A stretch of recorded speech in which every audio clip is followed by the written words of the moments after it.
Hello and welcome to Froggity Frog Crochet and this stitch guide on how to crochet the floating shell stitch. So this is a way of making shells look like they're floating above each other in rows. Really easy to make, but really pretty to do. So to start this stitch, you're going to need a foundation chain in multiples of 5, plus 4, plus 2 for your turning chain. Okay, so before I start our floating shell stitch, I've marked the first chain for my hook because that's going to count as my first stitch of the row. Then in the fourth chain from my hook, I'm going to make a double crochet. So the turning chain counts as the first double crochet of the row. Okay, so now I'm going to skip the next 2 chains, and in the next chain, I'm going to make 5 double crochet. Okay, so 5 double crochet all in the same chain, and this makes our first shell. So 3, 4, and 5. Got a nice shell there.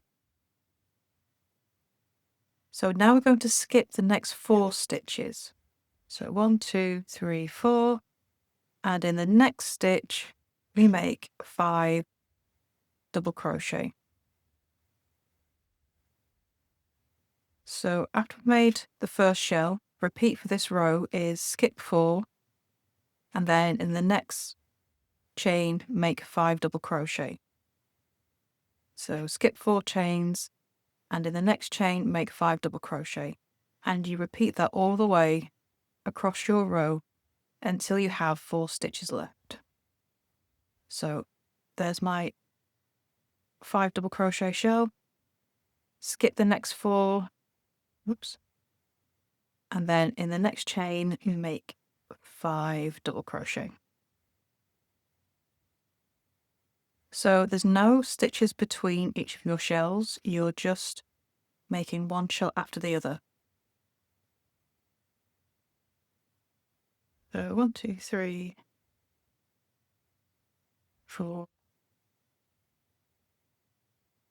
5. So after your last shell of the row, you should have 4 chains left. So to finish the row, to that last shell, you skip 2 chains, and then you're going to make a double crochet in each of the last 2 chains. And that is row 1 of the floating shells. Okay, so row 2. We're going to turn, chain 1. We're going to make a single crochet in the first stitch of the row. So in this row, we're going to set up the row we need to make our shells float. So we're going to be making chains and single crochet. Okay, so single crochet in the first stitch, and then we're going to make a single crochet in the next stitch as well. Then we're going to make a single crochet between the shell and the double crochet. So you're going to be working between the stitches, not into them. So go between that shell and the double crochet, and make a single crochet between the stitches. Now I'm going to chain 5.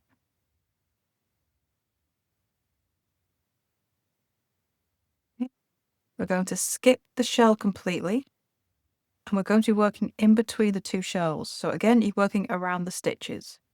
So go underneath the stitches of the 2 shells and make a single crochet. That's going to pinch your shells in there, and that chain will float entirely above that shell. So we'll work into this later, and that will create our floating effect. After the single crochet, chain 5. Skip the shell, and in between the next 2, make a single crochet. So your repeat for row 2 is single crochet between the shells, chain 5, skip to the next 2 shells and make a single crochet. And you're going to repeat that all the way across the row. So when you get to the last shell, make a single crochet between that last shell and the double crochet, and then you're going to make a single crochet in each of the last 2 stitches. Oops. Just take the stitch marker out so I can get into that last stitch. There we go. Right, and that's row 2. So all single crochet and chain 5s. Row 3. Turn, chain 1, and make a double crochet turning chain in the first stitch of the row.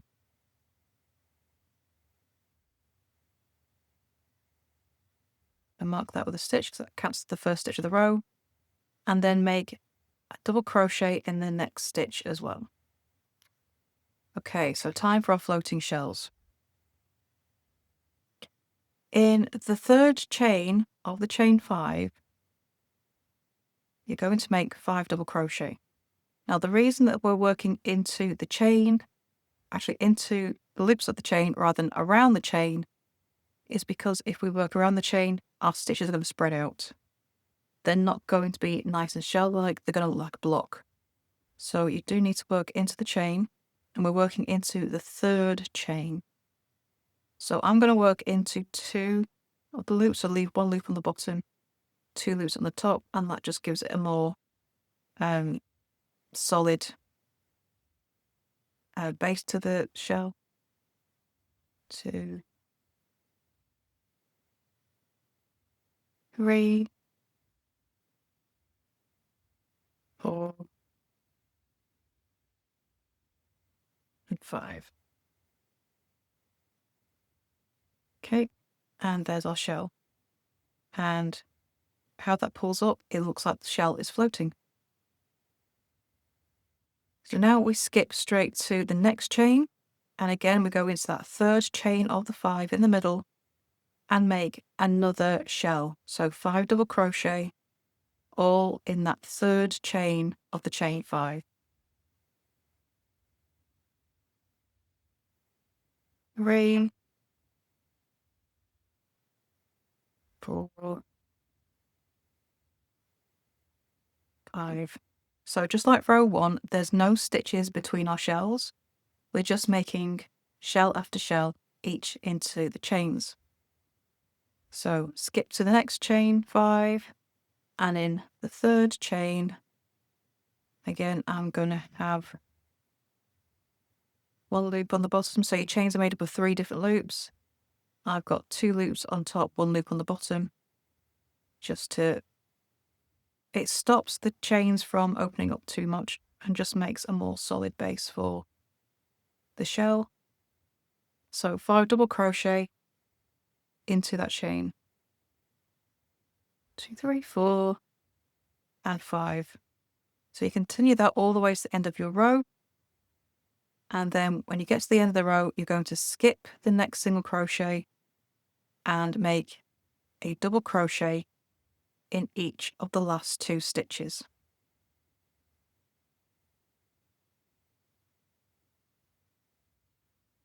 And that is the floating shell stitch. So to continue this stitch, you're going to be repeating rows 2 and 3. And there is your stitch guide on how to crochet the floating shell stitch. I would love to see what you make with this stitch. Please do come and show us over in our Facebook group, Froggity Frogs Ribbit and Stitch. And don't forget to subscribe to this channel as well for more crochet stitches, free crochet patterns, and hints and tips and different crochet techniques. So thank you for watching, and I shall see you next time in the next video. Bye for now.